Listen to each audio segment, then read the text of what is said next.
Assalamualaikum warahmatullahi wabarakatuh. Perkenalkan, nama saya Alam Hisham Wibawa dengan NIM 2024 10 10 3057. Nah, di sini saya akan menjelaskan atau mempresentasikan mengenai laporan untuk tugas ujian akhir semester dengan judul Clustering Text menggunakan bahasa R. Nah, di sini terdapat daftar isi, bagian halaman daftar isi. Ini bagian halaman bab 1 yaitu pendahuluan, ada latar belakang, rumusan masalah, dan tujuan. Jadi tujuan laporan yang dibuat ini untuk mengetahui dan memahami tentang clustering text, bahasa pemrograman R, k-means, PAM atau partition around methods, dan agglomerative hierarchy. Nah, langsung saja masuk ke bab 2 pembahasan. Yang pertama di sini ada text clustering. Nah, jadi text clustering adalah salah satu operasi pada text mining untuk pengelompokan dokumen yang memiliki kesamaan isi. Jadi pengelompokan data berdasarkan informasi yang diperoleh dari data yang menjelaskan hubungan antar objek dengan prinsip untuk memaksimalkan kesamaan antar anggota satu kelas dan meminimumkan terjadinya kesamaan antar kelas atau cluster. Jadi tujuannya ini untuk menemukan klaster yang berkualitas dalam waktu yang layak. Jadi clustering dalam data mining berguna untuk menemukan pola distribusi di dalam sebuah dataset yang berguna untuk proses analisa data. Kemudian berikutnya adalah bahasa pemrograman R.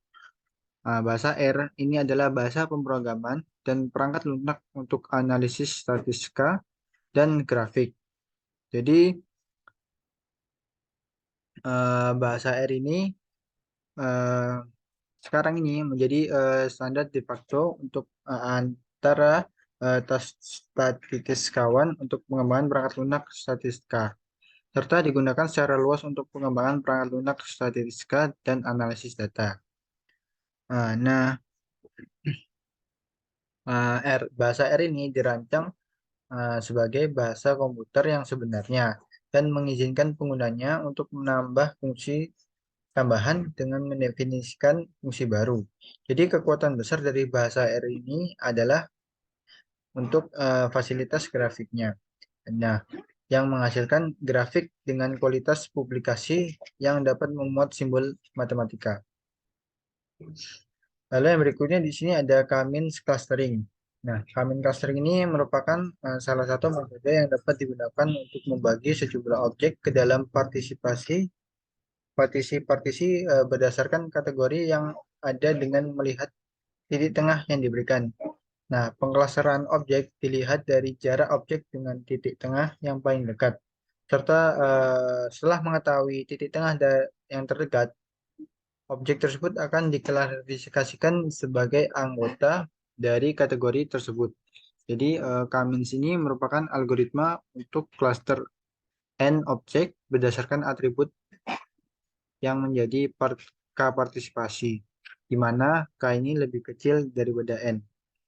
Nah, gambar di bawah ini, atau gambar satu ini, itu merupakan K-means clustering dalam tindakan dua dimensi.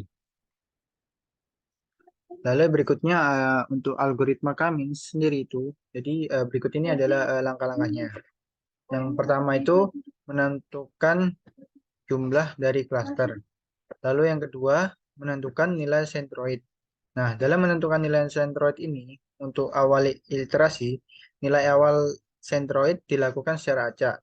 Sedangkan jika menentukan nilai sentroid yang merupakan tahap dari iterasi, maka digunakan rumus seperti yang di bawah ini.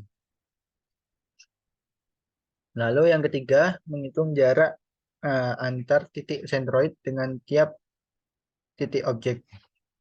Nah, untuk menghitung jaraknya tersebut itu menggunakan Euclidean distance dengan menggunakan rumus seperti di bawah ini.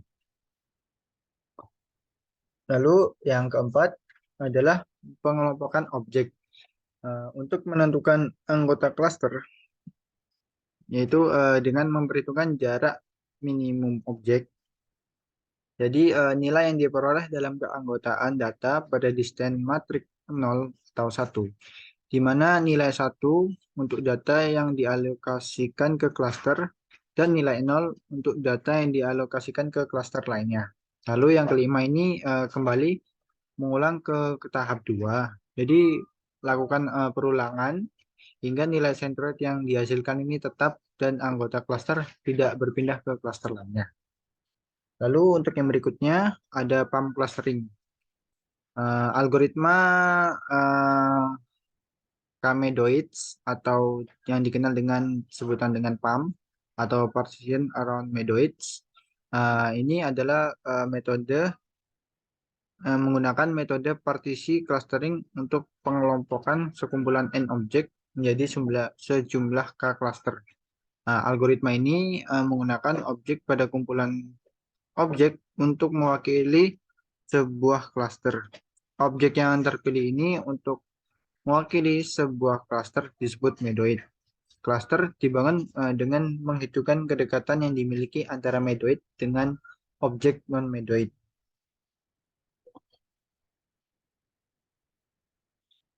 Nah, algoritma PAM ini memiliki kesamaan dengan algoritma Cummins.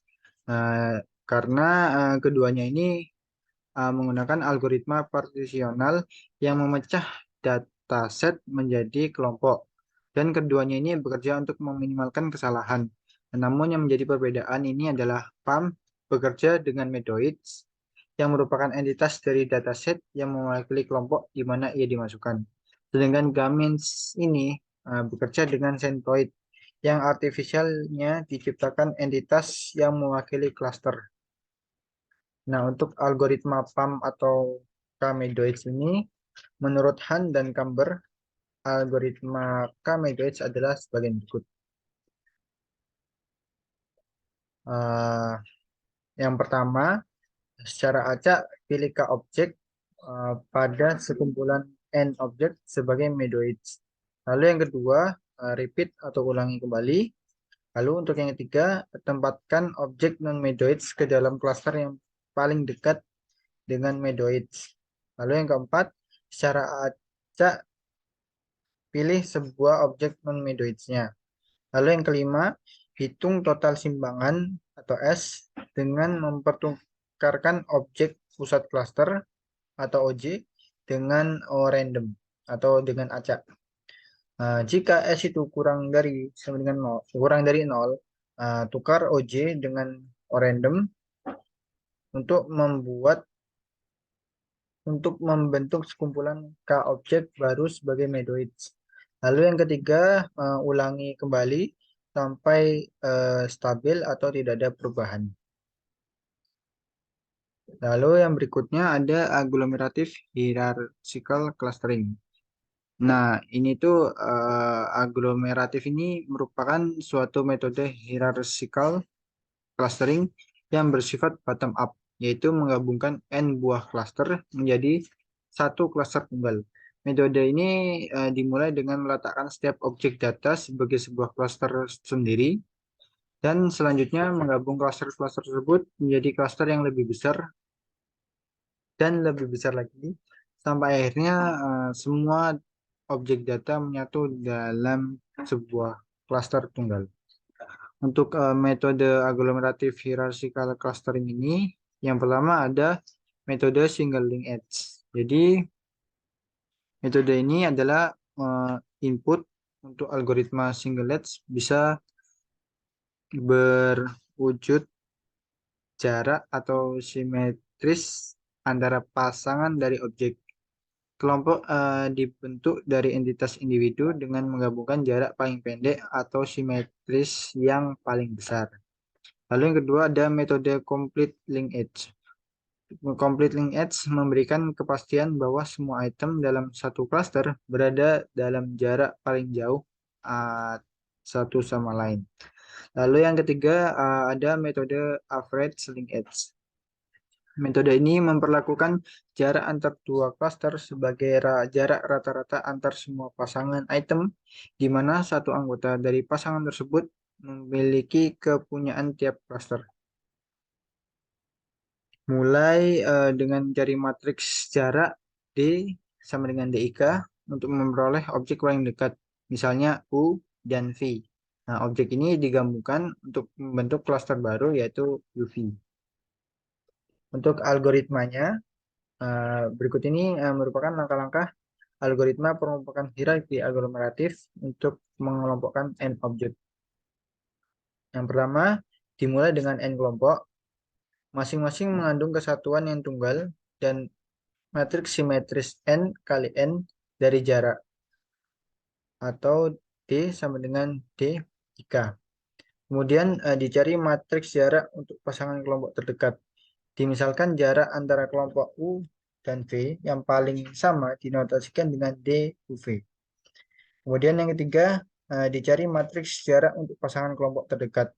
Dimisalkan jarak antara kelompok U dan V yang paling sama dinotasikan dengan, yaitu menghapus baris kolom yang berkorespondensi dengan kelompok U dan V. Menambahkan baris dan kolom yang terdapat jarak antara kelompok U, V, dan kelompok yang tertinggal. Lalu yang keempat, ulangi langkah 2 dan 3 sebanyak N satu kali. Nah, semua objek akan berada pada single cluster saat algoritma yang terakhir. Kemudian catat identitas dari cluster yang tergabung dan jarak di mana gabungannya ditempatkan. Lalu yang terakhir di sini ada bab 3 yaitu penutup. Untuk kesimpulannya, analisis cluster dilakukan untuk pengelompokan objek-objek yang memiliki kemiripan atau homogen. Nah, berdasarkan karakteristik yang dimiliki, dengan analisis cluster sekelompok objek dapat dikelompokkan. Terdapat beberapa algoritma cluster yang dapat digunakan untuk mengelompokkan objek seperti yang telah dibahas. Untuk sarannya, terdapat beberapa algoritma cluster yang dapat digunakan untuk pengelompokan objek-objek, baik itu dengan pengelompokan hierarki ataupun pengelompokan non-hierarki. Namun yang perlu diperhatikan adalah stabilitas dari solusi yang diperoleh. Oleh karena itu, perlu dicek kembali setiap algoritma cluster yang baik setiap algoritma cluster tersebut, baik sebelum atau sesudah pengelompokan. Nah, berikut ini adalah link untuk daftar pustakanya. Jadi mungkin sekian yang bisa saya sampaikan. Kurang lebihnya mohon maaf bila ada salah kata. Wassalamualaikum warahmatullahi wabarakatuh.